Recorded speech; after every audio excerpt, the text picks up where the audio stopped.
നാഴികക്കൽ 4 വട്ടം ലീഗുകാരും മതേതരത്വം പറഞ്ഞാൽ മതേതരത്വം ആകുകയില്ല.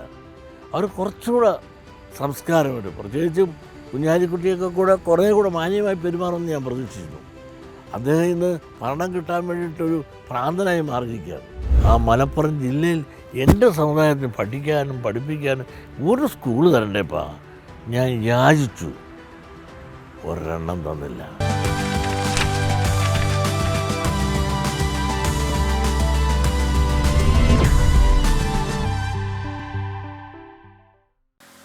അങ്ങ് വർഗീയത പറഞ്ഞുവെന്ന് മാധ്യമങ്ങൾ വലിയ വിമർശനം ഉന്നയിച്ചു എന്നാണ് പറയുന്നത്. പക്ഷേ അന്ന് മലപ്പുറത്ത് പോയി അങ്ങ് പ്രസംഗിച്ചതും അത് വലിയ രീതിയിൽ ചർച്ചയാവുകയും വിവാദമാവുകയൊക്കെ ചെയ്താണ്. വർഗീയത പറയാനാണ് എൻ്റെ വാ തുറക്കണമെന്ന് പറഞ്ഞാൽ ഈ പറയുന്നവരാരാണ്?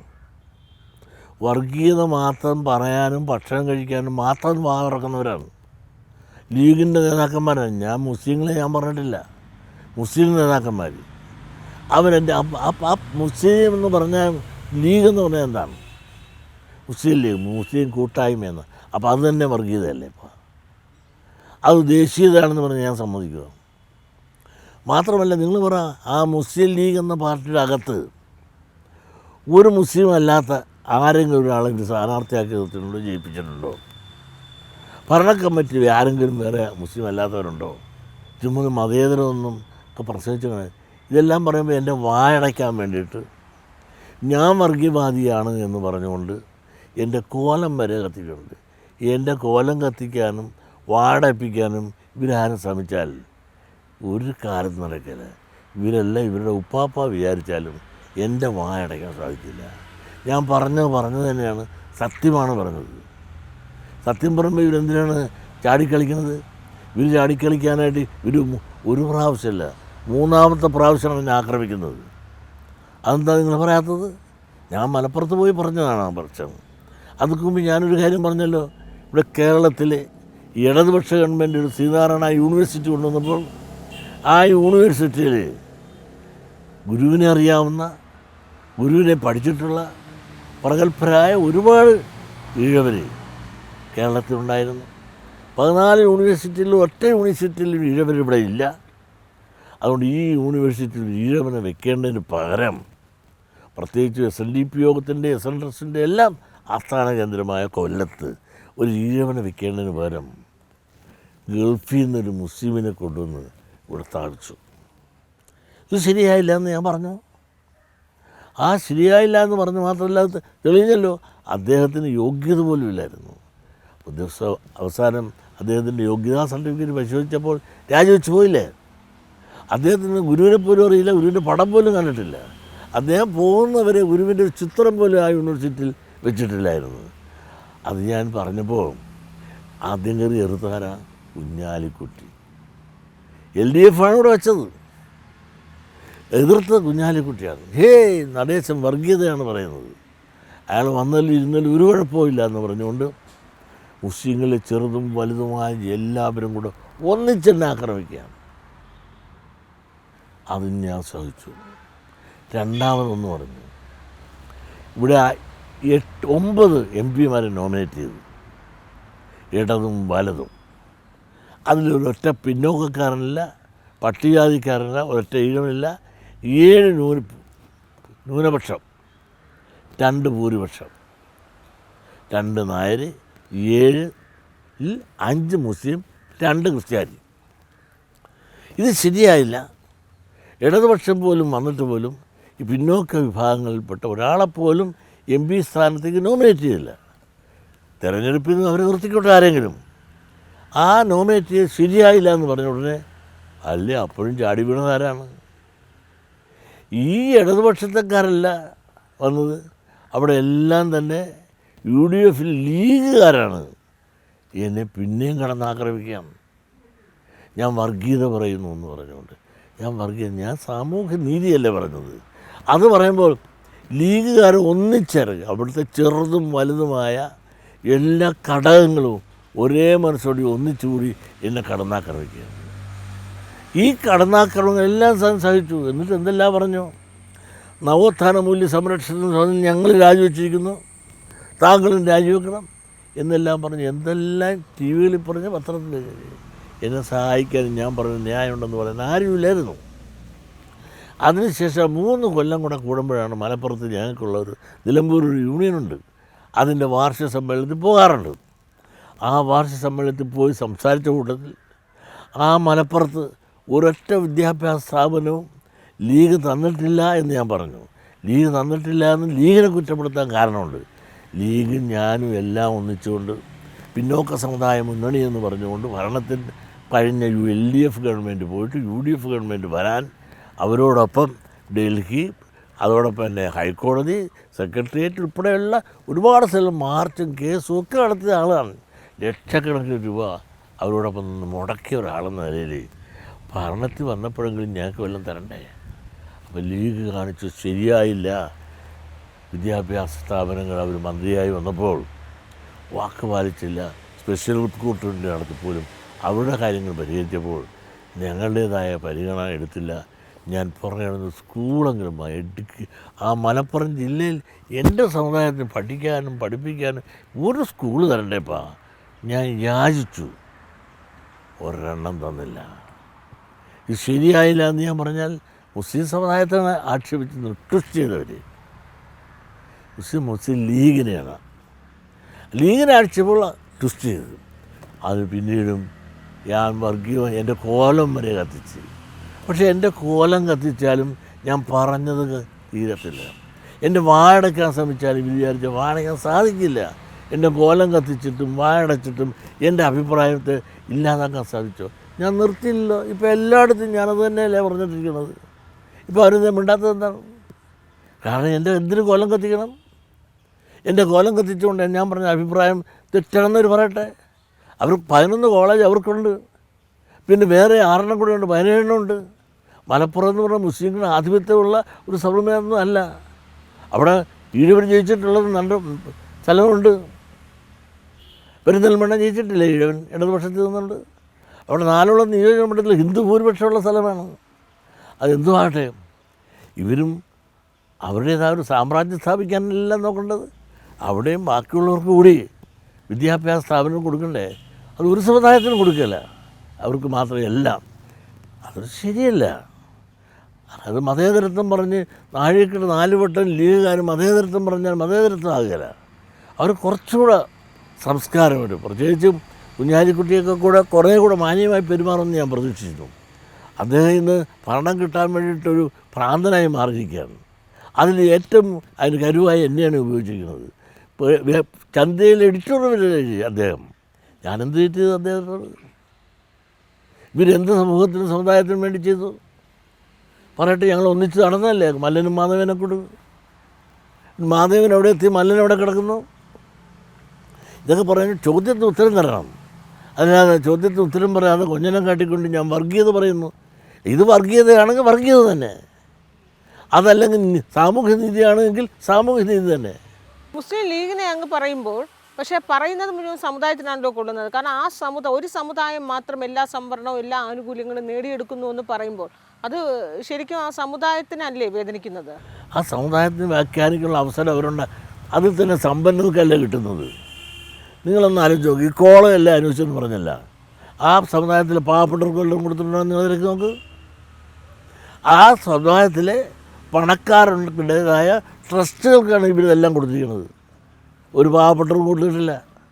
നിങ്ങളൊന്ന് ആലോചിച്ച് നോക്കിയിട്ട് തിരുക്കൊച്ചിയിൽ ഒരുപാട് പാവപ്പെട്ട മുസ്ലിമുണ്ട്, അവരെ സഹായിച്ചിട്ടില്ല. ഇവർ മലപ്പുറത്ത് മാത്രമാണ് സഹായം മുഴുവൻ. അപ്പോൾ മലപ്പുറത്തെ പാവപ്പെട്ടവർക്കും രക്ഷയില്ല, അവരെല്ലാം പണക്കാർക്കാണ് അവർ സഹായം ചെയ്യുന്നത്. പക്ഷേ അപ്പോൾ ഇടത് സർക്കാർ ഈ 10 വർഷമായി ഭരിച്ച ഇഴവ സമുദായത്തിന് വേണ്ട രീതിയിലൊരു പരിഗണന കിട്ടിയോ? ഞങ്ങളെ പരിഗണന ചോദിച്ചിട്ടുണ്ടെങ്കിൽ ചെന്നില്ല, മറ്റൊരു ചോദിക്കാനുള്ള കാരണം പറഞ്ഞില്ല. ഇടത് ഗവൺമെൻറ് പോയി UDF വരണമെന്നും അപ്പോൾ നമുക്കുള്ള കുറവുകളെല്ലാം പരിഹരിക്കാമെന്ന് പറഞ്ഞുള്ള ധാരണയിലല്ലേ പിന്നോക്ക സമുദായ മുന്നണിയും സംവരണ സമുദായ മുന്നണിയും എന്നൊക്കെ പറഞ്ഞ് ഞങ്ങൾ ഒന്നിച്ച് അണ്ണനും തമ്പിയായിട്ട് നടന്നത്. അതുകൊണ്ടല്ലേ ലീഗിനോട് ചോദിക്കണത്. അത് ഞങ്ങളുടെ മറ്റവരോട് ചോദിക്കാത്തത് എന്താണ്? ചോദിച്ചിട്ട് കാര്യമില്ലെന്ന് തിരിച്ചറിഞ്ഞിട്ടാണ് അന്ന് ലീഗിനോട് ചോദിച്ചിട്ട് ഇടതുപക്ഷത്തിനോട് ചോദിച്ചിട്ട് കാര്യമില്ല. ഇവർ ഭരണം മാറിക്കഴിഞ്ഞാൽ ഇതെല്ലാം നമുക്ക് നേടിയെടുക്കാം, സ്വർഗരാജ്യം ഉണ്ടാക്കി തരും എന്ന് ഞങ്ങളെ പറഞ്ഞ് വിശ്വസിപ്പിച്ചല്ലേ അവരുടെ കൂടെ കൂടിയത്.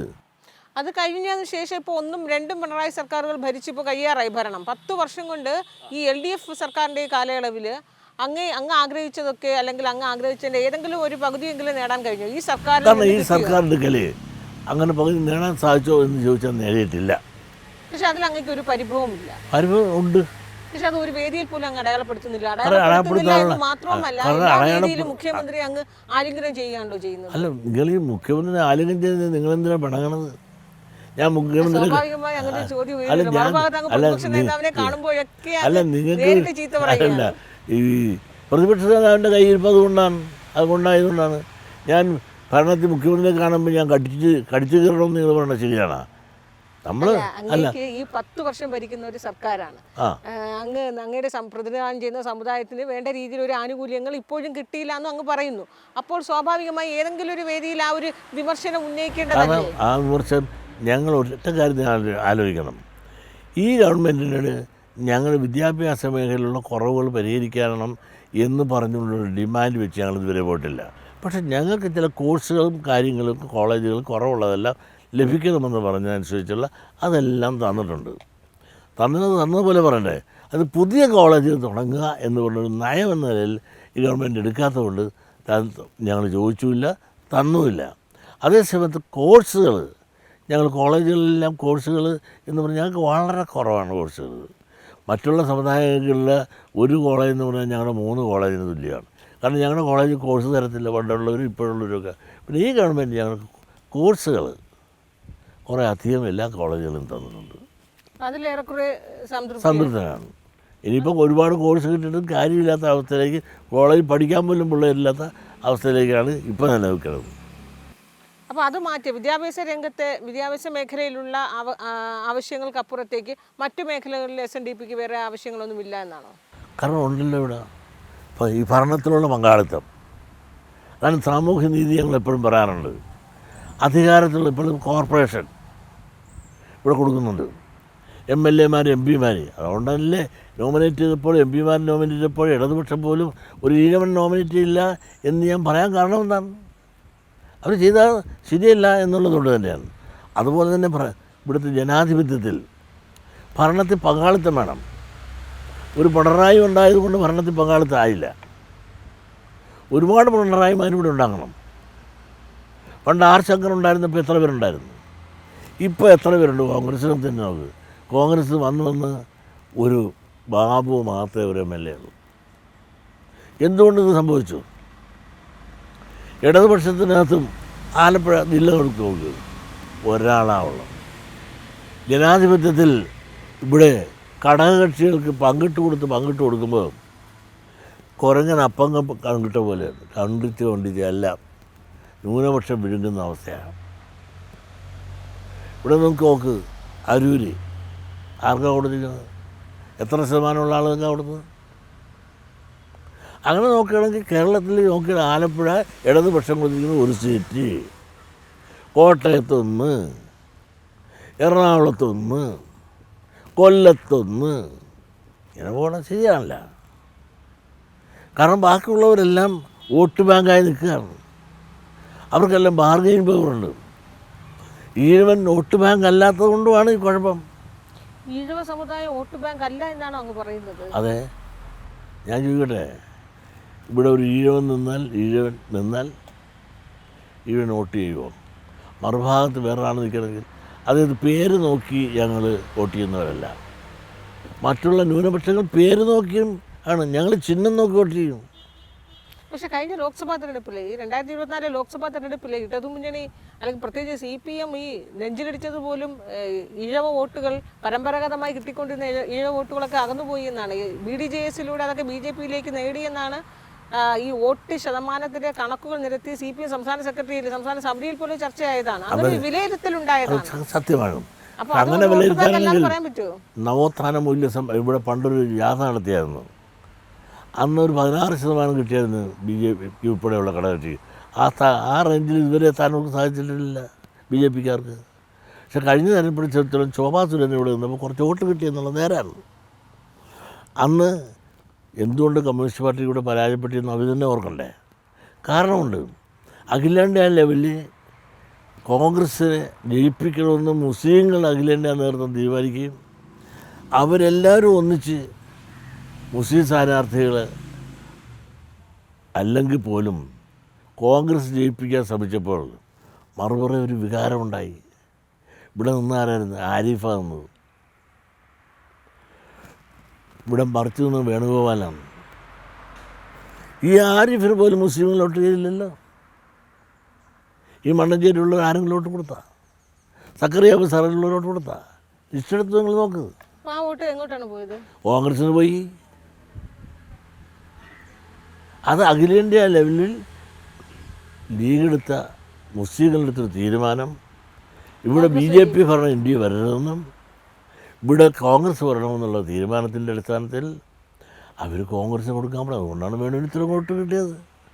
അതല്ലേ കഴിഞ്ഞ പ്രാവശ്യം 10,000 വോട്ടിന് മേൽ ജയിച്ച ആരിഫ് ഇത്രയത് താഴെ കിടക്കുന്ന തോറ്റ് തുന്നം പാടില്ലേ? പക്ഷേ നിയമസഭ വരുമ്പോഴത്തേക്ക് മുസ്ലിംസിന്റെ ആ പാറ്റേൺ മാറും തീർച്ചയായിട്ടും. അധികാരത്തിൽ വരണമെന്ന് തന്നെ സ്വാഭാവികമായിട്ട് ആഗ്രഹിക്കുക. ഒരു കാര്യം മനസ്സിലാക്കണം, പാർലമെൻറ്റ് തിരഞ്ഞെടുപ്പും അസംബ്ലി തിരഞ്ഞെടുപ്പും വരുമ്പോഴും പാറ്റേൺ മാറും, യാതൊരു സംശയമില്ല. SNDPയുടെ പ്രത്യേകിച്ച് ഈഴവ സമുദായത്തിൻ്റെ ഒരു പാറ്റേൺ അങ്ങോട്ടായിരിക്കും ഏത് നിയമസഭാ തെരഞ്ഞെടുപ്പ് വരുമ്പോൾ. നിയമസഭ നിങ്ങൾക്കറിയാമല്ലോ, ഈഴവൻ ജനിച്ചാൽ കമ്മ്യൂണിസ്റ്റ് അല്ലേ? ഇതല്ലേ പറയണത്. ക്രിസ്ത്യാനി പിഴച്ചാൽ കമ്മ്യൂണിസ്റ്റ്. എനിക്ക് ഓരോ പഴഞ്ചൊല്ലുണ്ടല്ലോ, ബാക്കിയുള്ളതെന്ന് ഞാൻ പറയല്ല, ഓരോ ജാതിയെപ്പറ്റി പണ്ട് പറയുന്നുണ്ട്. അതുകൊണ്ട് ഈഴവൻ പൊതുവെ പറഞ്ഞൊരു ഇടതുപക്ഷ ചിന്താഗതിക്കാരാണ്. അതുകൊണ്ടല്ല ബാക്കി പലരും ജയിക്കാനുള്ള കാരണം, അവൻ പേര് നോക്കി അല്ല വോട്ട് ചെയ്യണം, ചിഹ്നം നോക്കി വോട്ട് ചെയ്യുന്നതുകൊണ്ട് ജയിക്കും. അതുകൊണ്ട് ഈ ഒരു കുറവ് വരുമ്പോൾ പോലും ഇടതുപക്ഷത്തിനകത്ത് നിന്ന് കുറച്ച് ചോർച്ച BJPയിലേക്ക് ഉണ്ടായി എങ്കിൽ പോലും അതിന് വലിയ ചോർച്ച UDFിൽ നിന്ന് ഉണ്ടായിട്ടുണ്ട്. അപ്പോൾ ഈ ചോർച്ചയുടെ പെർസെൻറ്റേജ് നോക്കിയാൽ ഏറ്റവും കൂടുതൽ ചോർച്ച പോയത് UDFിൽ നിന്നാണ്. നേട്ടം കിട്ടുന്നത് BJP തന്നെയാണ്. വോട്ടിൽ BJP ആണ് വരുന്നത്. പക്ഷേ ഇതിൻ്റെ അന്ത്യം എന്താണ്? ആർക്ക് ഗുണം ചെയ്യും? LDFിന് ഗുണം ചെയ്യും, നിയമസഭയിൽ. പിന്നെ കാരണം ഈ വോട്ട് 5% ഇഴവൻ്റെ കൊണ്ടുപോകുമെങ്കിൽ 15% UDFിൻ്റെ കൊണ്ടുപോകുന്നത്. ആ UDFിനെ കൊണ്ടുപോകുമ്പോൾ അതിൻ്റെ ഗുണം ആർക്ക് കിട്ടും?